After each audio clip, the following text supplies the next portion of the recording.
Hello అండి.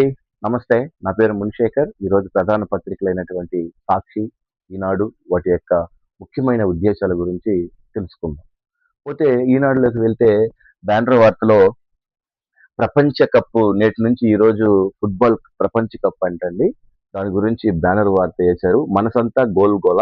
నేటి నుంచి ఫుట్బాల్ ప్రపంచ కప్ బరిలో 45 దేశాలు అంటూ ఓ బ్యానర్ వార్త వేశారు. మన జట్టు లేదు, మన ఆటగాళ్ళు లేరు. కానీ మజా మాత్రం ఖాయం. వాళ్ళు ఆడితే మైమరిచిపోవడం గ్యారంటీ. బంతిని వాళ్ళు కిక్ చేస్తుంటే మనకు కిక్ వచ్చేస్తుంది. గోల్ కొడితే మనసు మురిసిపోతుంది. ప్రపంచాన్ని అలరించే ఆటకు వెళ్తుంటే గురువారం నుంచి ఫుట్బాల్ ప్రపంచ కప్ బరిలో మెస్సీ, డొనాల్డ్, నాయ్మర్ లాంటి స్టారిస్టులను చిరుతల్లా దూసుకువెళ్లే కొత్త కుర్రాళ్ళు మన భూగోళమంతా బంతుల్లో ప్రపంచ కప్ గెలిచినటువంటి 470 ఈ ప్రపంచ కప్ గెలిచిన జట్టుకు 476 కోట్ల ప్రైజ్ మనీ దక్కుతుంది. రన్నరప్ గా నిలిచినటువంటి జట్టుకు 314 కోట్లు బహుమతిగా అందుతుంది. మూడో స్థానం సాధించినటువంటి జట్టుకు 276 కోట్లు ప్రైజ్ మనీగా పొందుతుంది అంటూ మనకు బ్యానర్ వార్త చూడొచ్చు. 48 జట్లు 3 దేశాల్లో ఆడతారంటండి. జూన్ 11 నుంచి జూలై 19 వరకు జరిగే ప్రపంచ కప్‌నకు అమెరికా, కెనడా, మెక్సికో ఆధిపత్యం ఇవ్వనున్నారు. 16 నగరాల్లో ప్రపంచ కప్ మ్యాచ్‌లు జరుగుతాయి. ఈసారి రికార్డు స్థాయిలో 48 దేశాల బరిలో నిలిచాయి. కప్ చరిత్రలో ఇన్ని దేశాలు ఆడడం ఇదే తొలిసారి. గత టోర్నీలో 32 దేశాలు పోటీ పడ్డాయి. 39 రోజులు జరిగే ఈ టోర్నీలో 32 దేశాలు పోటీ పడుతున్నాయి అంటూ ఓ బ్యానర్ వార్త ఈ ఫుట్బాల్ ప్రపంచ కప్ గురించి వేశారండి. పోతే నెక్స్ట్ పేజీలోకి వెళ్తే గుమ్మడి గోపాలకృష్ణ కేంద్ర సంగీత నాటక అకాడమీ ఆయనకి అవార్డు ఇచ్చారు. గుమ్మడి గోపాలకృష్ణ గారికి ఆంధ్రప్రదేశ్ నాటక అకాడమీ చైర్మన్ కళారత్న గుమ్మడిపూడి గోపాలకృష్ణకు నట విభూషణ కేంద్రంలో కేంద్ర సంగీత నాటక అకాడమీ అవార్డును ప్రకటించింది. గోపాలకృష్ణ ప్రస్తుత తెలుగు రంగంలో కళాశాలకు పద్మ నాటక గాన గంధర్వుడిగా పేరు పొందారు. ఆయన కృష్ణా జిల్లాలోని మేడూరు గ్రామంలో 1855లో జన్మించారు. ప్రాథమిక విద్య మచిలీపట్నంలో సాగింది. 1982లో ప్రసిద్ధ నాటకకర్తగా ఆచంట వెంకటంలోకి ఆయన అడుగుపెట్టారు. ప్రస్తుతం ఆంధ్రప్రదేశ్లో నాటక అకాడమీ చైర్మన్ గా నియమితులై డిజిటల్ సాంకేతిక విభాగంలో ఉంటున్నారు అంటూ ఆయనకి అవార్డు వచ్చినటువంటి విషయాన్ని అక్కడ బ్యానర్ వార్తలో మనం చూడొచ్చు. పోతే పుష్కర కాలం మోడీ గారు ఉండడం వల్ల ఆయన నిన్న సీఎంలతో డిప్యూటీ సీఎంలతో నిన్న ఆయన విందు ఏర్పాటు చేశారు కదండి. దాని గురించి బ్యానర్ వార్తలో మనకి వేశారు. కాంగ్రెస్ వైఫల్యానికి హిందూ ముద్ర తమ మందకొడి వృద్ధి రేటును హిందూ వృద్ధి రేటుగా చూసే ప్రయత్నం చేశారు. అతిపెద్ద సమూహాన్ని అవమానించారు. మేము వచ్చాక ఆ విష వలయం నుంచి బయటపడేశాం. 12 ఏళ్ల దేశాన్ని ఎంతో ముందుకు తీసుకెళ్తున్నాం. ప్రజలే దేవుడు, ప్రతినిధులు వారి శక్తిగా అవసరాలను గుర్తించాం అంటూ కొన్ని వార్తలు చూడొచ్చు. కాంగ్రెస్ హయాంలో మందకొడి వృద్ధి రేటుకు మోసపూరితంగా అతి పెద్ద సమూహమైనటువంటి హిందువులపై రుద్దే ప్రయత్నం జరిగింది. దానికి హిందూ వృద్ధి రేటుగా అభివర్ణిస్తూ వారిని అవమానించినటువంటి కుట్ర జరిగింది. వాస్తవానికి కాంగ్రెస్ వృద్ధి రేటు అంటే మొత్తానికి కాంగ్రెస్ ని కించపరుస్తూ ఆయన మోడీ గారిని, అమిత్ షా గారిని, సీతారామన్ గారిని వీళ్ళందరినీ హైలైట్ చేస్తూ ఓ బ్యానర్ వార్తలో చూడొచ్చు. అలాగే నిన్న మన చంద్రబాబు నాయుడు గారు, మన ఆంధ్రప్రదేశ్ సీఎం గారు కూడా నిన్న మోడీ గారిని కలిసి బహుమతిగా అందిస్తున్నటువంటి దాని గురించి చేశారు. ప్రధాని మోదీ 21వ శతాబ్ద ఆంధ్రప్రదేశ్ ముఖ్యమంత్రి చంద్రబాబు నాయుడు అన్నాడు. 2001లో గుజరాత్ ముఖ్యమంత్రిగా బాధ్యత చేపట్టిన ఆయన 25 ఏళ్లకే నిరంతర ప్రాధాన్యతగా కొనసాగించడం సామాన్య విషయం కాదన్నారు. ఆయన కొనియాడినటువంటి విషయాన్ని ఇక్కడ సైడు బ్యానర్ వార్తలో మనం చూడొచ్చు. అయితే చాలా బాధాకరమైనటువంటి విషయం అండి. దివికెగిన దర్శక దిగ్విజయం భారతీయ రాజా కన్నుమూత అంటూ బ్యానర్ వార్త చూడొచ్చు. ఈయన మన తెలుగులో ఈ చాలా సినిమాలు తీసిన సీతాకోక చిలుక అనే సినిమాలు మీరు ఉన్నారు కదండి. ఆ సినిమాను తీసిన జాతీయ అవార్డు అందుకున్నటువంటి వ్యక్తి ఆయన నిన్న కన్ను మూశారంట. వెండి తెరపై పల్లెటూరి అందాలు, సామాన్య ప్రజల భావోద్వేగాలు ఎంతో సహజంగా హృదయంగా ఆవిష్కరించేటువంటి ఓ కొత్త ఒరవడి సృష్టించినటువంటి దిగ్గజ దర్శకుడు భారతీయ రాజా 84 సంవత్సరాలు ఇక లేరు. వయోధిక అనారోగ్య సమస్యలతో తోడు తన కుమారుడు దర్శక నటుడు మనోజ్ గత ఏడాది మార్చిలో మరణించాడు. ఆయనతో బాగా కుంగిపోయారు. కొంతకాలంగా ఇంట్లోనే వైద్యుల సమక్షంలో చికిత్స పొందుతూ ఆయన బుధవారం తెల్లవారుజామున తుదిశ్వాస విడిచాడు అంటూ ఆయనకి పలువురు సంతాపం తెలిపారండి. పవన్ కళ్యాణ్ గారు, చంద్రబాబు నాయుడు గారు కూడా నిన్న. దాని గురించి ఈరోజు దాంట్లో వార్తలో మనం చూడొచ్చు. పోతే కాంగ్రెస్ వంచిన తృణమూల్ దూరందుకుంటున్నటువంటి విలీన వార్తలు. రాహుల్తో మమతా మేనల్లుడు భేటీ, తృణమూలకు మరో షాక్, రాజ్యసభ ఎంపీ సుస్మితా దేవ్ రాజీనామా అంటూ ఏమి ఈ తృణమూల్ కాంగ్రెస్ లోకి అంటే అక్కడ విలీనం చేసేస్తారు, ఇక్కడ విలీనం చేస్తున్న వార్తలు వస్తూ ఉన్నాయి. దాని గురించి చేశారు. రాజ్యసభ ఎంపీగా సుస్మితా దేవ్ రాజీనామా కూడా చేశారంట. అది తృణమూల్ కాంగ్రెస్ పార్టీకి మరో షాక్ అంటూ ఒక వార్త చూడొచ్చు. సొంత పార్టీ ఎంపీలు, ఎమ్మెల్యేలు తిరుగుబాటు నేపథ్యంలో తృణమూల్ కాంగ్రెస్ మనుగడ కోసం కాంగ్రెస్ పై ఆధారపడుతుందా? బెంగాల్ రాజకీయ పరిణామాలు ఆ సంకేతాలతో వినిపిస్తున్నాయా? అస్సాం పార్టీలోకి మమతా బెనర్జీ నేతృత్వంలో తృణమూల్ కాంగ్రెస్ విలీనం కానుందన్న వార్తలు దూరందుకుంటున్నాయి. కాంగ్రెస్ మాజీ అధ్యక్షురాలు సోనియా గాంధీతో మంగళవారం మమతా భేటీ కానుంది. మరుసటి రోజే లోక్సభలో విపక్ష నేత రాహుల్ గాంధీతో ఆమె మేనల్లుడు, టీఎంసీ జాతీయ ప్రధాన కార్యదర్శి వీళ్ళందరూ కూడా ఈ తృణమూల్ కాంగ్రెస్ పార్టీ నుంచి బయట రావడం, ఎంపీలు, ఎమ్మెల్యేలు, ఇలా రాజ్యసభ ఎంపీలు కూడా అందరూ బయట రావడం, రాహుల్ గాంధీని కలవడం, ఇవన్నీ దానికే కారణం, దానికే సంకేతాలు అంటూ కొన్ని వార్తలు వస్తున్నాయి. చూడాలి అది ఎంతవరకు నిజమో, ఎంతవరకు అబద్ధమో. పోతే నిన్న పవన్ కళ్యాణ్ గారు మాట్లాడినటువంటి విషయాన్ని గురించి కూలంకుషంగా చర్చించుకున్నామండి ఈనాడులో. వచ్చే ఎన్నికల కోసం కాదు, వచ్చే తరం కోసమే ఆలోచించాలి. నిర్మాత్మక రాజకీయాలే యువత కోరుకుంటుంది. దేశ సామరస్య కోసమే తెలంగాణపై స్పందిస్తున్నా. ఈ విషయంలో భాజపా పాత్ర లేదు. లోకేష్తో వారసత్వ పోటీ లేదు. ANI fast cost with Smita Prakash కార్యక్రమంలో పవన్ కళ్యాణ్ గారు నిన్న మాట్లాడినటువంటి విషయాన్ని ఇక్కడ వేశారండి. కొత్త తరం యువత నిర్మాత్మక రాజకీయాలు కోరుకుంటున్నారు. ఘర్షణాత్మక రాజకీయాలను వారు ఇష్టపడడం లేదు. కాక్రోచ్ జనతా పార్టీ వేదికతో చేరిన యువత భారత్ను కోపాన్ని అర్థం చేసుకోగలను. నేను అలాంటి దశలకు దాటి వచ్చాను.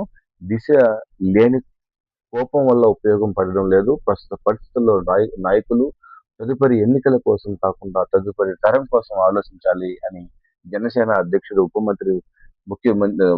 ముఖ్యమంత్రి పవన్ కళ్యాణ్ జనసేన అధ్యక్షుడు పేర్కొన్నారు. ఇప్పుడు జన్జీవన్ జై అంటున్నారు. ప్రతి 25-30 ఏళ్లకి కొత్త తరం వస్తుంది. వారు ఆకాంక్షలు మారుతున్నాయి. నా కుమారుడు 20 మంది స్నేహితులు ఉన్నారు. వారిలో 3 కాక్రోచ్ జనతా పార్టీ ఆన్లైన్ వేదికగా చేరారు. వారిలో నచ్చని అంశంపై మాట్లాడడానికి ఒకవేళ వేదిక దొరికింది. నేను యువతతో మాట్లాడుతున్నా అంటూ ఆయన మొత్తం చెప్పుకుంటూ వచ్చారు. తెలంగాణలో కూడా నేను పోటీ చేస్తాను అని దాని గురించి చేశారు.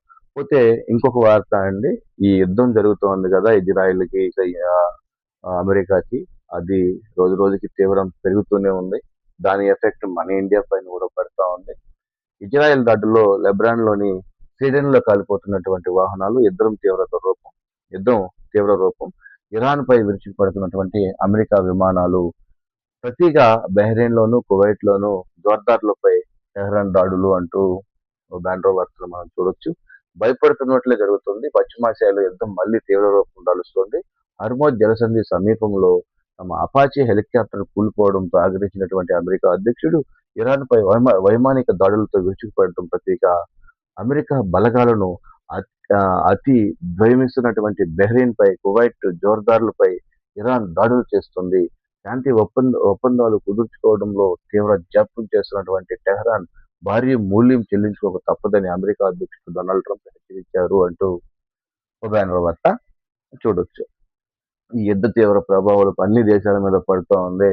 దీని గురించి ఒకసారి ఆలోచించుకోవడం బెటరు. ట్రంప్ ఆయన ఖాతా ఏమీ ఆలోచించుకునేది ఉండదు. ఆయన ఏమంటే అదే చేస్తున్నాడు. పోతే ఇంకొక వార్త అండి. ఆంధ్రప్రదేశ్కి కేంద్ర వరం అండి. 2,534 కోట్లతో కేంద్ర ప్రభుత్వ కార్యాలయాలు, ఉద్యోగాల గృహ సముదాయాలకి 2,534 కోట్లు ఇచ్చిందంట అండి. దానికి మంత్రివర్గం కూడా ఆమోదం చేసింది. పర్యావరణానికి ప్రాధాన్యత ఎక్కువగా ఇస్తున్నారు అంటూ ఒక వార్త చూడొచ్చు. లోపలికి వెళ్తే రాజధాని రాష్ట్ర రాజధానిగా అమరావతిని చట్టబద్ధంగా గుర్తించేటువంటి ఆంధ్రప్రదేశ్ విభజన చట్టం 2014 సవరణ బిల్లుకు ఏప్రిల్ 2న పార్లమెంట్ ఆమోదం ముద్ర వేసింది. తర్వాత తొలిసారి కేంద్ర ప్రభుత్వం భారీ వరం ప్రకటించింది. రాష్ట్ర రాజధానిలో 1299 కోట్లతో కేంద్ర ప్రభుత్వ కార్యాలయాలు సముదాయం, 1235 కోట్లతో కేంద్ర ప్రభుత్వ ఉద్యోగుల గృహ సముదాయ నిర్మాణానికి పచ్చజెండా ఊపింది.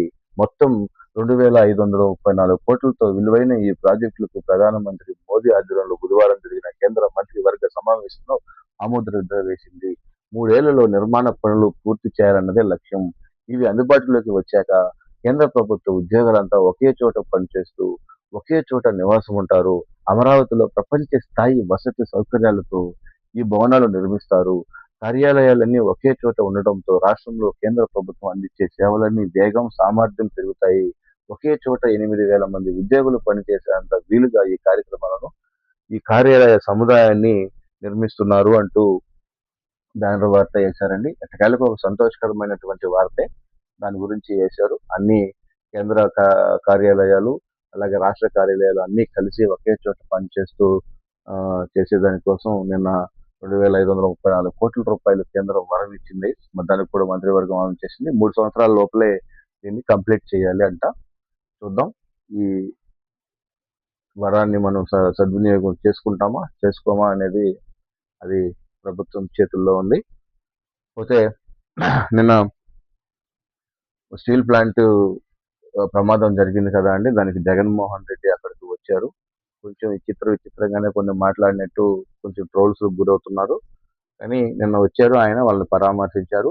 ఆయన ప్రభుత్వం వచ్చిన తర్వాత ₹1,00,00,000 ఇస్తారంట అండి. వచ్చిన తర్వాత దాని గురించి వేశారు. దీన్ని టచ్ చేద్దాం ఈనాడులో, కానీ సాక్షిలో కొంచెం ఎక్కువ ఉంటుంది కాబట్టి సాక్షిలో మనం చూద్దాం. కేంద్ర నిధులను భద్రతకు ఖర్చు చేయాలి. స్టీల్ ప్లాంట్ ఉద్యోగులను తొలగించడం సరికాదు. విశాఖపట్నంలో మాజీ సీఎం జగన్ ప్రమాద క్షతగాతులను పరామర్శించాడు. దాని గురించి చేశారు. స్టీల్ ప్లాంట్ కార్మికులను మంచి జరగాలని కూటమి ప్రభుత్వం కేంద్రాన్ని ఒప్పించాలని వైకాపా అధినేత మాజీ సీఎం జగన్మోహన్ రెడ్డి కోరారు. విశాఖలోని కిమ్స్ ఎంజీఎం ఆసుపత్రిలో చికిత్స పొందుతున్నటువంటి స్టీల్ ప్లాంట్ ప్రమాద క్షతగాతులను బుధవారం ఆయన పరామర్శించారు. అనంతరం విలేకరులతో మాట్లాడారు. ప్లాంట్ కోసం కేంద్రం ఇచ్చినటువంటి నిధులు ప్రధానంగా భద్రతను ఖర్చులని ఆయన మాట్లాడినటువంటి విషయాలు చూడొచ్చు. పర్యాటకం మేలుకోవాలో సందర్శనిక ప్రాంతాలతో కానరాని కనీస సదుపాయాలు, తాగునీటి నుంచి మరుగుదొడ్ల వరకు అన్నిటి అవస్థలే. బస్ ప్యాకేజీలు లేవు, హోటళ్లు, రెస్టారెంట్లలో సౌకర్యాలు ఊసేలేదు అంటూ బ్యానర్ వార్త మనం చూడొచ్చు. పోతే రాష్ట్రానికి వచ్చే పర్యాటకుల సంఖ్య క్రమంగా పెరుగుతున్నా సందర్శనీయుల ప్రాంతాల్లో సౌకర్యాలు మెరుగుపరచడం లేదు. తాగునీరు, మరుగుదొడ్లు. సార్ ఇప్పుడు ఇక్కడ సందర్శకులకి ఇవన్నీ చేస్తే ప్రైవేటు వాళ్ళకి వచ్చే హోటల్ సదుపాయాలు కల్పిస్తున్నారు కదా, అట్లా వెళ్ళిపోతారు. అంతకన్నా ఇంకేం లేదు. అట్లా లేవు. తాగునీరు, మంచి మరుగుదొడ్లు, సేద తీరేందుకు షెడ్లు లాంటి కనీస సదుపాయాలు లేకపోవడం, పర్యాటక శాఖ, పర్యాటకాభివృద్ధి సంస్థ ఆదివారం పర్యాటకులకు పడుతున్నటువంటి అవసరాల పట్ల తీరలేదు. కేంద్రం సాస్కి పథకంతో కేటాయించినటువంటి 172.35 కోట్లతో గండికోట అఖండ గోదావరి ప్రాజెక్టు కింద చేపట్టినటువంటి పనులు సందర్శించినట్టు అంటే అక్కడ జరిగినటువంటిది.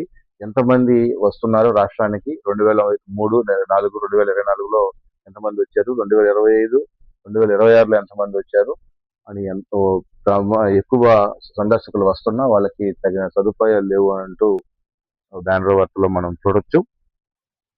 పోతే సెకండ్ పేజీలోకి వెళ్దామండి. నిన్న జరిగింది కదా అండి, ఇలా ప్రధానితో కలిసినటువంటి మంత్రులు, ఉప ముఖ్యమంత్రులు అందరూ కలిసి దాని గురించి ఫోటో వేసి దాని గురించి కూలంకషంగా రాశారు.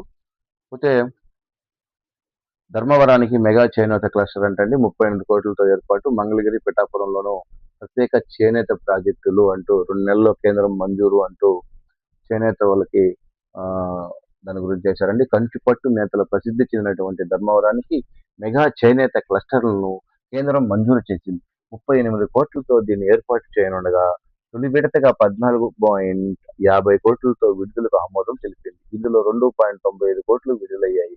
త్వరలో క్లస్టర్ నిర్మాణ కార్యరూపం దాల్చేలా అధికారులు చర్యలు తీసుకుంటున్నారు.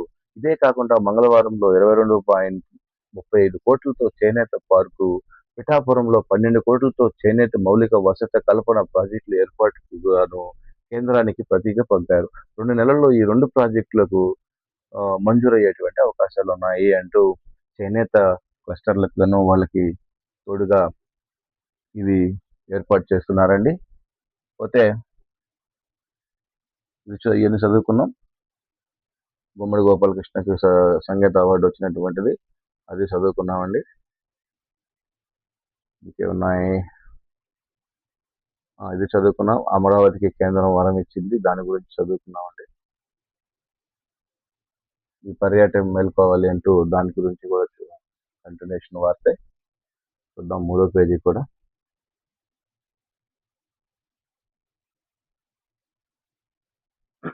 ఇది చూసామండి. బ్రహ్మశాల చంద్రశేఖర్ ఏపీకి నిధులు వెలువ బీబీజీ రామ్జీ కింద 7,700 కోట్లు అంట. అమరావతిలో భవనాలకు 2,500 కోట్లు. త్వరలో అమరావతి అవుటర్ అనుమతులు. కేంద్ర మంత్రి తమ్మంచాని చంద్రశేఖర్ వెల్లడి అంటూ బ్యానర్ వార్త చూడొచ్చు. ఇక్కడ ఇంకో వార్త ఉందండి. ఈ ఏడాది నుంచి విదేశీ విద్యా పథకం ఇస్తారంట. బీపీఎల్ పరిధిలో ఉండేటువంటి అన్ని వర్గాల విద్యార్థులను వర్తించేలా రూపకల్పన. మంత్రి డొల్లా వీరాంజనేయ స్వామి గారు విదేశీ విద్య గురించి వచ్చే నెలల నుంచి ఉంటుందంట అండి. అమరావతిలో గ్లోబల్ ఇండియన్ ఇంటర్నేషనల్ స్కూల్ అంట 300 కోట్లతో పెట్టుబడి పెడుతున్నటువంటి సంస్థ అంటూ బ్యానర్ వార్త చూడొచ్చు. నవ భారత నిర్మాణంలో యువతదే కీలక పాత్ర. ఎస్వియు స్నాతకోత్సవంలో గవర్నర్ అబ్దుల్ కలాం అంటూ ఒక వార్త చూడొచ్చు. ఇక్కడ కొంచెం విచిత్రమైనటువంటి వార్త అండి. మంత్రి చెప్పినా వినరా, పూడిక తీత వ్యర్థాలు తొలగించే వరకు ఇక్కడే ఉంటా, తెనాలి మున్సిపల్ అధికారులపై నాదెండ్ల మనోహర్ ఆగ్రహం అంటూ ఒక వార్త చూడొచ్చండి. మంత్రి చెప్పినా వినరు కదండి, ముఖ్యమంత్రి చెప్తేనే ఇక్కడ ఏదీ లేదండి. ఆయన చెప్పినట్టు ఏవి కూడా సక్రమంగా జరగటం లేదు. దాని గురించే ఆయన కోప్పడ్డాడు. దాని గురించి ఇచ్చారు. పంట కాలువల్లో తీసినటువంటి పూడికి తీత వ్యర్థాలను తీసేందుకు లేనిది చూసేందుకు మళ్ళీ రానున్నారా? 48 గంటల్లో గడిచిన ఎందుకు పనులు చేయలేదు? మున్సిపల్ ట్రాక్టర్లు, వాహనాలు వ్యర్థాలు తరలొచ్చు కదా, దానిపై టెండర్లు పెరగడం ఎందుకు? విధి నిర్వహణలో అంకిత భావంతో పనిచేయాల్సిన వారు ఎందుకు ఇంత నిర్లక్ష్యంగా ఉంటున్నారంటూ మంత్రి నాదెండ్ల మనోహర్ తెనాలిలో మున్సిపల్ అధికారులపై ప్రశ్నలు వర్షం కురిపించారు. పని చేయకుండా ఉండడం వల్ల గత ప్రభుత్వం హయాంలో అలవాటు చేసుకున్నట్లు ఉన్నారంటూ ఆయన అసహనం వ్యక్తం చేశారు. వ్యర్థాలు తొలగించేంత వరకు ఇక్కడే ఉంటానంటూ మంత్రి అక్కడ ఓ సిమెంట్ బెంచ్ పై కూర్చున్నారు. 3 రోజుల కిందట తెనాలిలోని తూర్పు కాలువలో పూడికి తీత పనులు చేపట్టారు. తర్వాత మంత్రి మనోహర్ పనులు పరిశీలనకు వెళ్ళగా వ్యర్థాలు స్థానికులు ఫిర్యాదు చేశారు. వాటిని వెంటనే తొలగించాలని ఆయన కోపగించుకున్నారు అంటూ బ్యానర్ వార్తను మనం చూడొచ్చు. చెప్పాను కదండి, అదే ఆయన కన్ను మూశారు కదా, దాని గురించే ఇక్కడ చేశారు. భారతీయ రాజ్యం మరణం సినీ రంగానికి తీరని లోటు అంటూ సీఎం చంద్రబాబు మాట్లాడింది. అలాగే పవన్ కళ్యాణ్ గారు మాట్లాడింది. పోతే ఈరోజు ఈ వాతావరణం గురించి వేశారండి. నేడు పలు జిల్లాలలో పిడుగులతో కూడినటువంటి వర్షాలంట, దాని గురించి వేశారు. బంగాళాఖాతం నుంచి కర్ణాటక, కోస్తాంధ్ర, తెలంగాణ వరకు ద్రోణి విస్తరించినటువంటి కారణంగా గురువారం రాష్ట్రంలో పలు జిల్లాలలో పిడుగులతో కూడినటువంటి వర్షాలు కురిసేటువంటి అవకాశం ఉందని రాష్ట్ర విపత్తు నిర్వహణ సంస్థ మేనేజింగ్ డైరెక్టర్ ప్రముఖ జైన్ తెలిపారు అంటూ బ్యానర్ వార్త చూడొచ్చు. సో ఇదండి, మనం ఒకసారి సాక్షికి వెళ్దాం. సాక్షిలో చాలా ఇంపార్టెంట్ అయినటువంటి విషయాలు ఉంటాయి. ఎందుకంటే నిన్న విశాఖ స్టీల్ ప్లాంట్ ఆయన్ని కలవడానికి వచ్చారు కదా, పరామర్శించడానికి జగన్మోహన్ రెడ్డి. దాని గురించి ఒకసారి కూలంకషంగా చర్చించుకుందాం. సో ఇప్పుడు సాక్షికి వచ్చామండి. సాక్షిలో నిన్న స్టీల్ ప్లాంట్ యొక్క అంటే వాళ్ళ బాధితులకు స్టీల్ ప్లాంట్ లో జరిగినటువంటి ప్రమాదం కోసం జరిగినట్టు కదండి, దానికోసం నిన్న సారీ అండి కొంచెం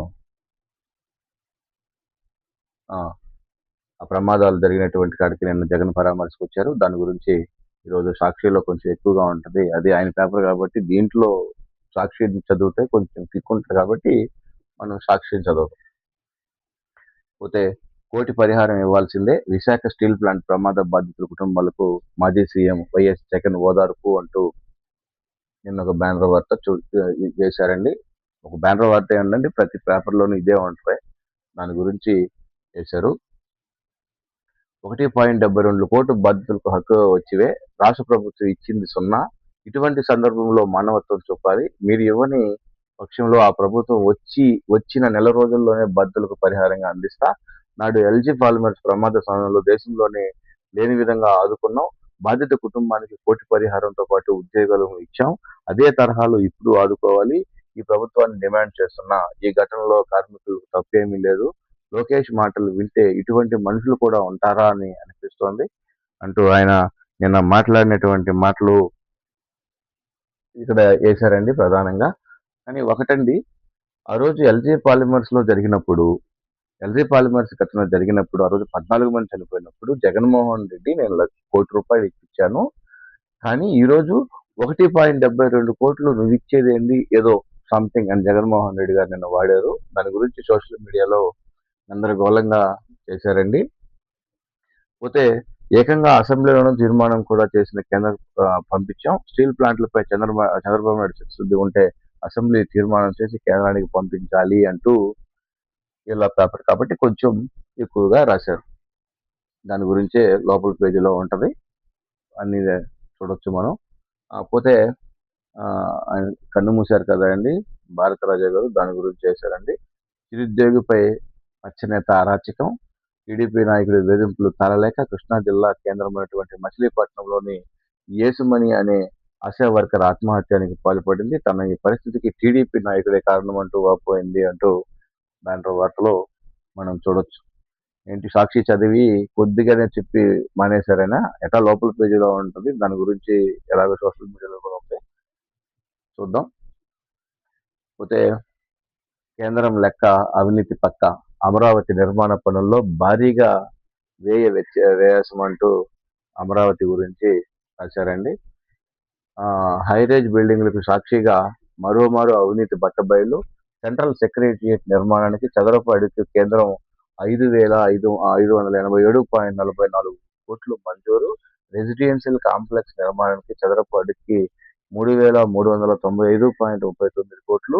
ఈ మేరకు సెంట్రల్ సెక్రటరియట్ కు 1,299.85 కోట్లు, రెసిడెన్షియల్ కాంట్రాక్ట్ కు 1,239.91 కోట్లు మంజూరు చేసినటువంటి కేంద్ర కేబినెట్ చదరపు అడుగుకు ఇప్పటికే 20,439.58 వ్యయం చేస్తున్నటువంటి చంద్రబాబు సర్కార్ అంటూ కేంద్రం ఇంత మంజూరు చేసింది, కానీ చంద్రబాబు గారు ఎంత చేస్తున్నారు, 5 స్టార్ హోటల్ సదుపాయాలు ఇటాలియన్ మార్బుల్తో నిర్మించాలా అంటూ రాశారండి.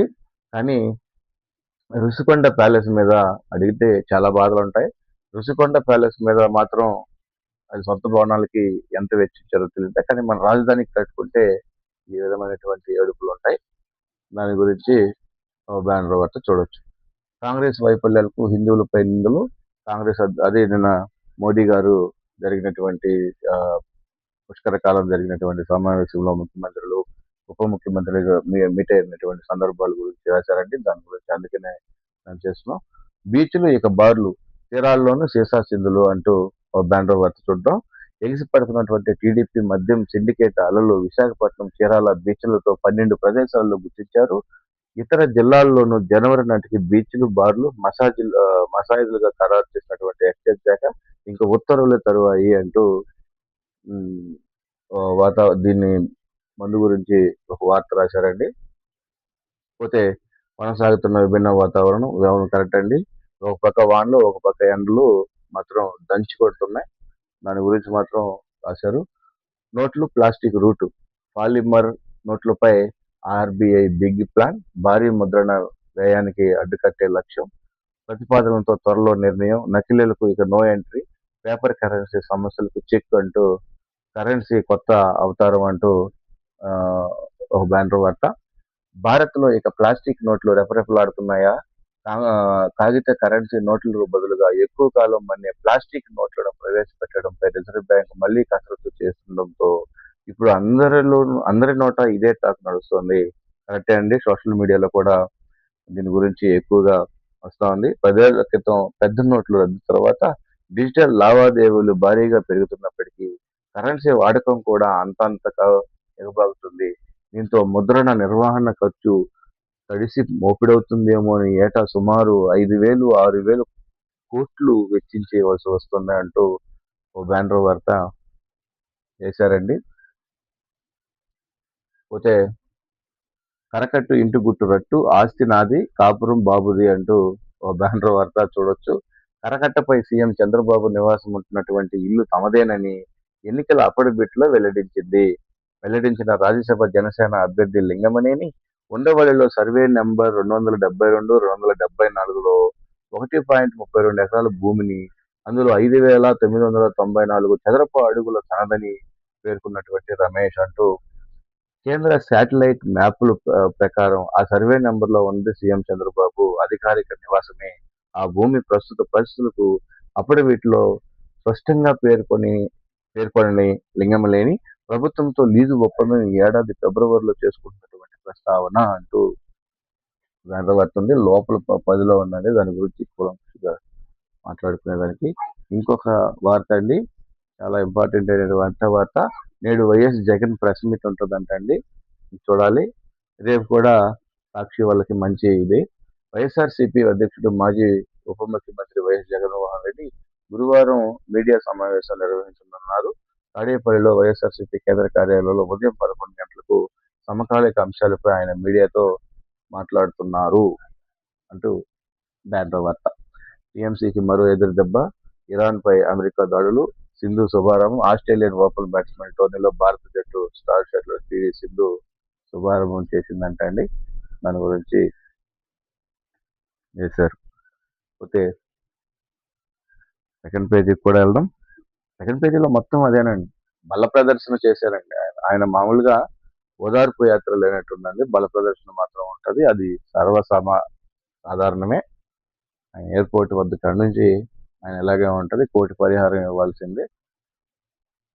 కానీ అదే అర్థం కాలేదండి, 1.72 కోట్లు ఇస్తుంటే, కానీ ఆ రోజు మేము ₹1,00,00,000 ఇచ్చాం, మీరు ₹1,00,00,000 ఇవ్వాల్సిందే, మీరేది ఇచ్చేది బోడి అని ఏదో సోషల్ మీడియాలో కొంచెం ఫన్నీగా వస్తున్నాయి. దాని గురించి అండి, అంతా ఇదేనండి బ్యానర్ వార్త. కోటి పరిహారం ఇవ్వాల్సిందేనంటూ చేసింది. ఆ మీడియాతో మాట్లాడినటువంటిది స్టీల్ ప్లాంట్ ప్రైవేటీకరణ నిలిపేసింది మేమే అంటూ, అప్పట్లో ఇదే ప్లాంట్ ప్రైవేటీకరణ ప్రస్తావన వస్తే మా ప్రభుత్వం గట్టిగా ఆపింది. ఈ మేరకు 2021 ఫిబ్రవరి 6లో ప్రధానికి మంత్రికి లేఖ రాశాం.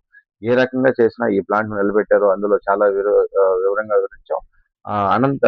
అనంతరం నెల రోజుల తర్వాత 2021 మార్చి 9న మరో లేఖ రాశాం అంటూ ఆయన స్టీల్ ప్లాంట్ నిలబెట్టిందని వీక్షించి, ఆ ప్యాకేజ్ వీఆర్సీకి జీఎస్టీ బకాయిల కోసమే ఏదైనా ఉద్యోగం ఇవ్వలేదా? మా ప్రభుత్వం వచ్చాక నెల రోజుల్లోనే వాళ్ళకందరికి ₹1,00,00,000 ఇస్తాం. ఇవన్నీ చేశారండి, దేశంలో ఎక్కడా లేని విధంగా ఆదుకుంటున్నాం అంటూ ఆయన చేశారండి. అదే ఇవన్నీ ఆ ఫోటోలేనండి, అన్నీ అవే. హాస్పిటల్లోకి వెళ్ళింది చూద్దాం. ఇంకొక పేజీకి కూడా వెళ్దాం. అదిగోండి ఇంకోటి అండి,